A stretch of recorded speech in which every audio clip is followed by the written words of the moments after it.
AFC Asian কাপে বাছাইয়ে বাংলাদেশ নারী football দল শক্ত গ্রুপেই পড়েছিল। ৩ দলের মধ্যে দুটিই ছিল বাঘিনীদের ফিফা র্যাঙ্কিং ১২৮ র্যাঙ্কিংয়ে এগিয়ে, বাহরাইনের ৯২ আর মিয়ানমারের ৫৫। আফাইদা খন্দকারের চেয়ে একমাত্র তুর্কমেনিস্তানই র্যাঙ্কিংয়ে ১৪১ পিছিয়ে ছিল।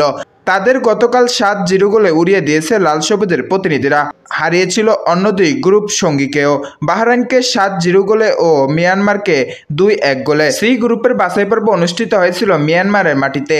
৭৩ ধাপ এগিয়ে থাকা স্বাগতিকদের মুখোমুখি হয়ে ঋতুপর্ণা চাকমার জোড়া গোলে বাংলাদেশের জয় তুলে নেয়, পায় এএফসি এশিয়ান কাপের মূল পর্বের টিকিট। এবারই প্রথম ওই প্রতিযোগিতার টিকিট পেল তারা, অথচ বাছাইয়ের আগে আসরগুলোতে বাংলাদেশ একটি ম্যাচও জিতেনি।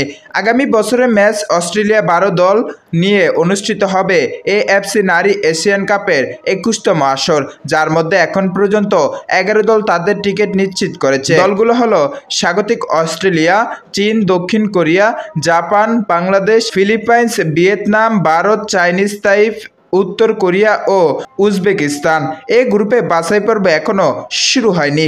বাফুফের সভাপতি তাবিথ আউয়াল বলেন, হাতিরঝিলের পাশে যে অ্যাম্ফিথিয়েটার থাকবে, এয়ারপোর্ট থেকে সরাসরি সেখানে নারী ফুটবলারদের নিয়ে আসব।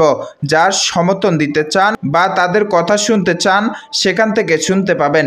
যদিও গভীর রাতে হবে, আমরা মনে করি তাৎক্ষণিক ওদের সংবর্ধনা দেওয়া উচিত, আর্থিক পুরস্কারের ব্যবস্থাও করব। Saiful Islam Sunny, news desk.